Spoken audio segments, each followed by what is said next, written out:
BBA second year तथा MBA second semester अन्तर्गत account सब्जेक्टको स्ट्यान्डर्ड कस्टिङ च्याप्टरमा छौँ हामी र यस च्याप्टरमा मैले यहाँहरूलाई लेबरसँग सम्बन्धित र मटेरियलसँग सम्बन्धित भेरिएन्ससँग रिलेटेड प्रब्लमहरू सल्युसन गरेँ र यसै गरेर मैले यहाँहरू समक्ष आजको क्लासमा ओभरहेड भेरिएन्ससँग सम्बन्धित प्रब्लमहरूलाई कसरी सल्युसन गर्न सकिन्छ त भन्ने केही आइडिया दिन गइरहेको छु र कतिपय बुकहरूमा वा कतिपय कुनै पनि लेभलको सिलेबसमा हेर्ने हो भने ओभरहेड भेरिएन्सलाई कहीँ फ्लेक्जिबल बजेटको च्याप्टरमा इन्क्लुड गरेको पाइन्छ भने कहीँ यही स्ट्यान्डर्ड कस्टिङ च्याप्टरमा उल्लेख गरेको पाइन्छ र मैले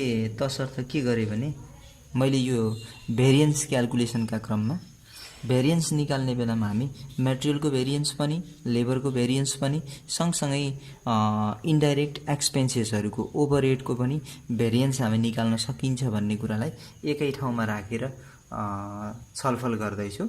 तसर्थ मैले मटेरियल र लेबरको कम्प्लिट गरिसकेपछि ओभरहेड भेरिएन्सलाई मैले यही च्याप्टर अन्तर्गत राखेर अध्ययन गर्दा उपयुक्त हुन्छ भन्ने उद्देश्यले यही च्याप्टरमै मैले सँगसँगै ओभरहेड भेरिएन्सलाई अगाडि बढाउन गइरहेको हुँ र यहाँ पनि के छ भने भेरिएन्स निकाल्ने बेलामा ओभरहेडहरूको पनि केही हामी इस्टिमेटेड कस्ट निकाल्छौँ अनि त्यो ओभरहेडको इस्टिमेटेड कस्ट र ओभरहेडमा लाग्ने एक्चुअल एक्सपेन्सेसको कम्पेयर गरेर हामी ओभरहेडसँग रिलेटेड भेरिएन्स क्याल्कुलेसन गर्ने गर्दछौँ। यही कुरालाई हामी न्युमेरिकल्ली सल्युसन गर्ने बेलामा हामी कस्तो कस्तो किसिमको ओभरहेड भेरिएन्स निकाल्नुपर्छ त भन्ने कुरालाई मैले आजको क्लासमा यहाँहरू समक्ष प्रस्तुत गर्नेछु, जसको लागि हामी एउटा फर्मेट स्ट्रक्चर पहिले बनाउँछौँ र उक्त स्ट्रक्चरको बेसमा रहेर हामी ओभरहेडको धेरैजसो 3 भेरिएन्स सोध्छ र कहिले कसो भने 5 भेरिएन्स पनि सोध्न सक्छ। तसर्थ मैले यहाँहरूलाई 5 भेरिएन्सै क्याल्कुलेसन गर्ने आइडिया दिन्छु, जसमध्येबाट क्वेसनमा 3 भेरिएन्स सोध्यो भने हामी सजिलै बनाउन सक्छौँ र ओभरहेडको पनि हामी क्याल्कुलेसन गर्ने बेलामा के गर्छौँ त भन्दा एउटा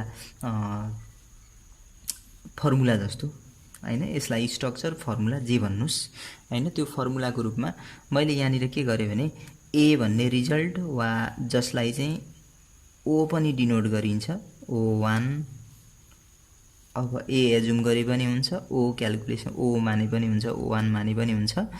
तर यो क्याल्कुलेसन गर्नको लागि हामी के गर्छौँ भने स्ट्यान्डर्ड टाइम, जसलाई हामी यस स्टार भनेर भन्थ्यौँ, त्यो स्ट्यान्डर्ड टाइम यो सधैँ स्ट्यान्डर्ड टाइम हुँदैन, यस स्टार पनि निकाल्नुपर्ने हुन्छ। यस स्टार कति बेला निकाल्नुपर्छ भन्ने कुरा यहाँहरूलाई थाहा छँदैछ, किनकि जति बेला हामीसँग एक्चुअल आउटपुट र स्ट्यान्डर्ड आउटपुट इक्वल हुन्छ तबसम्मका लागि हामी एसटी नै लेख्छौँ र एक्चुअल आउटपुट र स्ट्यान्डर्ड आउटपुट चाहिँ अलग अलग छ भने त्यति बेला हामी यस स्टार निकालेर मात्रै के गर्नुपर्छ, सल्युसन गर्नुपर्ने हुन्छ।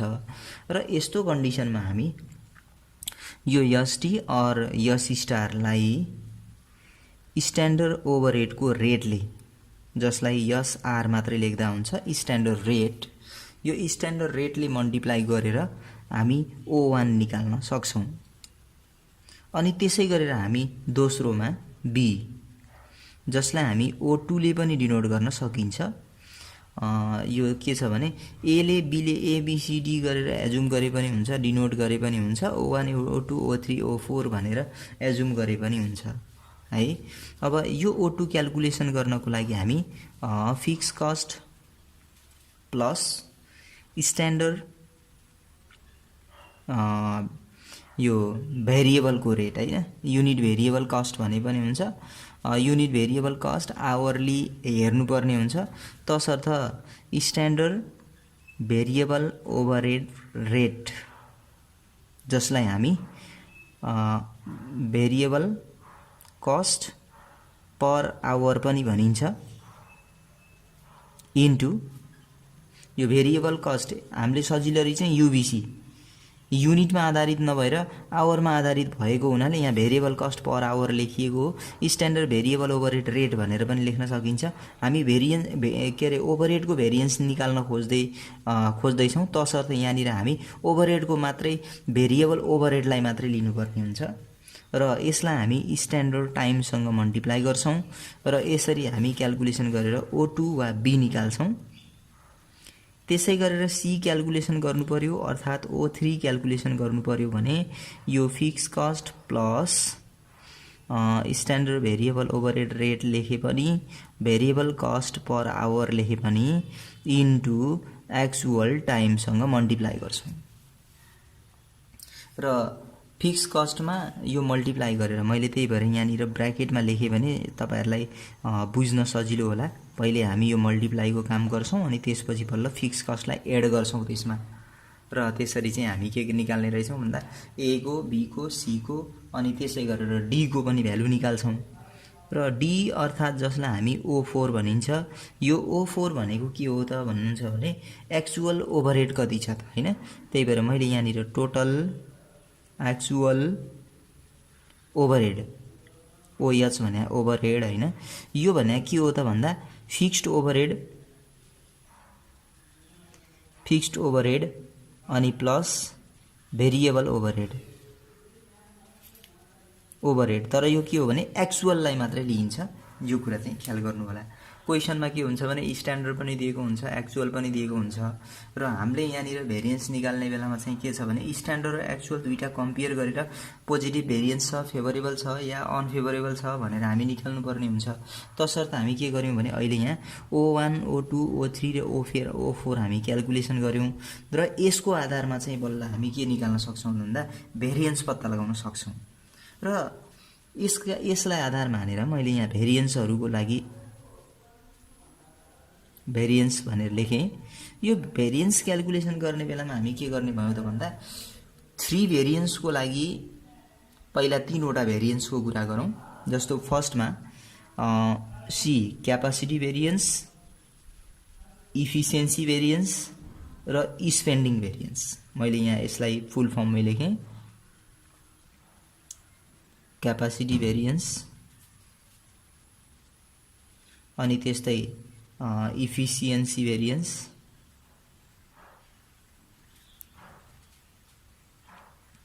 र स्पेन्डिङ भेरिएन्स। यो कुरा हामी बुझ्नुपर्छ र अल्फाबेटिकल्ली यो 3 वटा जुन हामीलाई ओभरहेड 3 भेरिएन्स भन्यो भने यो 3 वटा कुरा मात्रै आउँछ। मैले त्यही भएर यहाँ के गर्ने भए भने ओभरहेड 3 भेरिएन्स, ओभरहेड 3 भेरिएन्स भन्यो भने यो 3टा कुरा आउँछ। यो 3 वटा कुरा निकाल्नको लागि हामी अल्फाबेटिकल अर्डरमा लेखेका छौं। हेर्नुस् त, पहिले अल्फाबेटिकल अर्डरमा सी आउँछ, त्यसपछि ई आउँछ अनि बल्ल यस आउँछ। त्यही भएर यो 3 वटा भेरिएन्सको लागि अल्फाबेटिकल अर्डरमा लेख्यौं, जसलाई हामी ए माइनस बी पनि अनि बी माइनस सी र सी माइनस डी यो पनि हामी एबीसी मानेका छौं भने यसरी यो लेख्न सक्ने भयौं। O1 O2 मान्नु भएको छ भने O1 minus O2 O2 minus O3 गर्न सक्नुहुन्छ है। यो मैले सिम्बल सुरुमा तपाईहरुले एजुम गर्दा के एजुम गर्नु भएको छ त्यही अनुसार चाहिँ तपाईहरुले यहाँ पनि मिलाएर लेख्नु होला हैन। त्यसरी हामी सल्युसन गर्ने बेलामा पनि मैले यो कुरा तपाईहरुलाई प्रश्न पार्ने छु। यो 3 भेरिएन्सको लागि भने अल्फाबेटिकल अर्डरमा मिलेको छ, तसर्थ यो सम्झिनलाई हामीलाई गाह्रो हुँदैन। A minus B, B minus C, C minus D. अब त्यसपछि आउने भेरिएन्स भनेको हाम्रो एउटा बजेट भेरिएन्स भन्ने छ र अर्को ओभरहेड भेरिएन्स भन्ने छ। यो दुईवटा है। जस्तो मैले यहाँ लेखेँ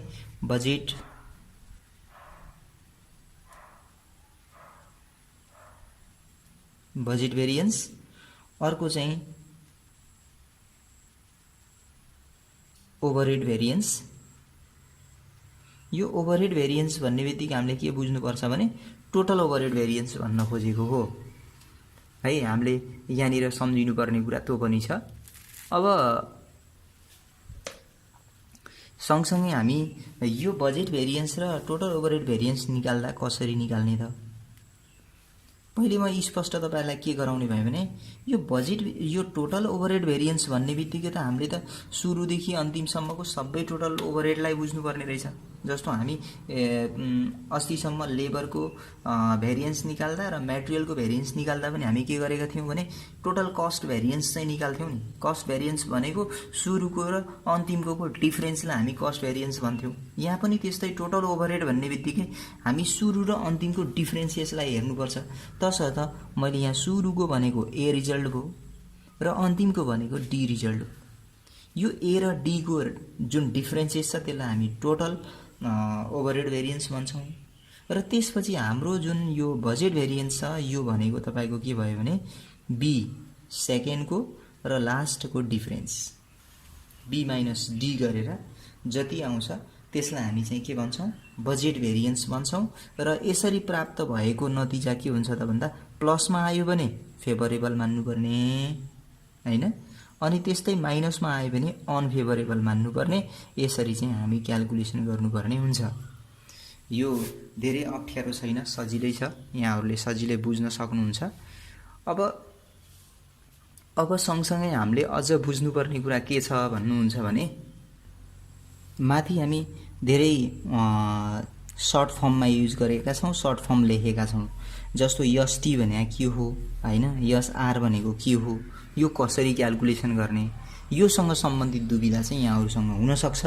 तसर्थ मैले यहाँनिर के गरे भने यो अहिलेसम्म हामी यो भेरिएन्स निकाल्ने कुरा गरेको थिएँ।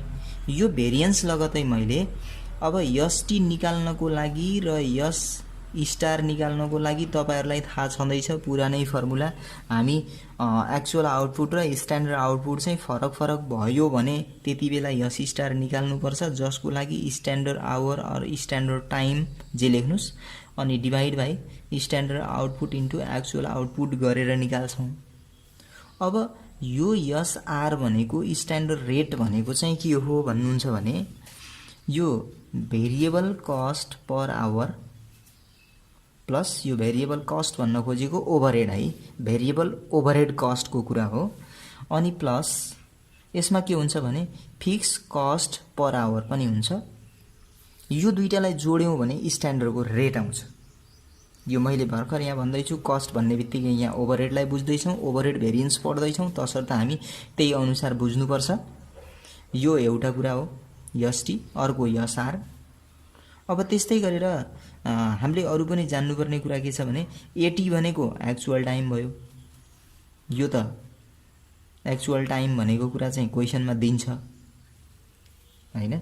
यस आर भनेको स्ट्यान्डर्ड रेट।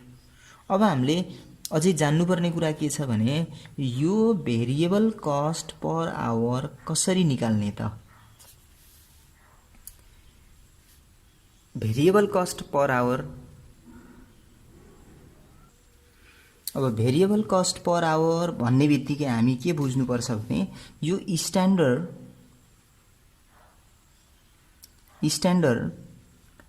भेरिएबल ओभरहेड जति छ, नर्मल भेरिएबल ओभरहेड, यसलाई हामी नर्मल क्यापासिटीले डिवाइड गर्छौं अनि हामी भेरिएबल कस्ट पर आवर निकाल्छौं, एउटा तरिका। अर्को तरिका भनेको के छ भने हामी भेरिएबल कस्ट पर आवर निकाल्नु छ भने दुईवटा लेभलहरुको इन्फर्मेसन छ भने त्यतिबेला हामी high cost minus low cost अर्थात यो कस्ट भनेको ओभरहेडलाई बुझ्नुपर्छ, divide by high hours minus low hours गरेर लेभल अफ एक्टिभिटीलाई युज गरेर पनि हामी के निकाल्न सक्छौं भेरिएबल कस्ट पर आवर निकाल्न सकिन्छ। त्यस्तै हामी सँगसँगै अझ बुझ्नुपर्ने कुरा के छ भने यो भेरिएबल कस्ट पर आवर निकाले जस्तै फिक्स कस्ट पर आवर पनि निकाल्नु पर्ने हुन्छ र फिक्स कस्ट पर आवर निकाल्न standard fixed overhead divide by normal capacity यसलाई युज गरेर हामी फिक्स कस्ट पर आवर निकाल्न सक्छौं। र यदि हामीलाई दुई वा दुई भन्दा बढी लेभलको लागि यस्तो दुई लेभलको लागि दिएको छ जहाँ हाई लो मेथड युज गरेर निकाल्नु पर्ने अवस्था छ भने त्यतिबेला हामी फिक्स कस्ट निकाल्नु पर्यो भने यो पहिला फिक्स कस्ट निकाल्नुपर्छ। जस्तो हाइलो मेथडबाट हामी फिक्स कस्ट निकाल्नुपर्छ। त्यो फिक्स कस्टलाई राखेर हामी नर्मल क्यापासिटीले डिभाइड गरेर हामी फिक्स कस्ट पर आवर निकाल्न सकिन्छ। यो यति स्ट्रक्चरहरू, यति फर्मेटहरू, यति फर्मुलाहरूलाई युज गरेर हामी चाहिँ यो 5 ओभरहेड भेरिएन्स क्याल्कुलेसन गर्न सकिन्छ। मैले आजको क्लासमा यहाँहरू समक्ष यो स्ट्रक्चरको कुरा गरेँ र यो स्ट्रक्चरलाई फलो गरेर कसरी हामी प्रब्लमहरू सल्युसन गर्न सकिन्छ त भन्ने कुरा बुझ्नका लागि यहाँहरूले अर्को क्लास लिनुपर्नेछ वा आउँदो भिडियो मैले प्रस्तुत गर्नेछु। उक्त भिडियो यहाँहरूले फलो गरेर बिदा हुन्छु। हस्त, धन्यवाद।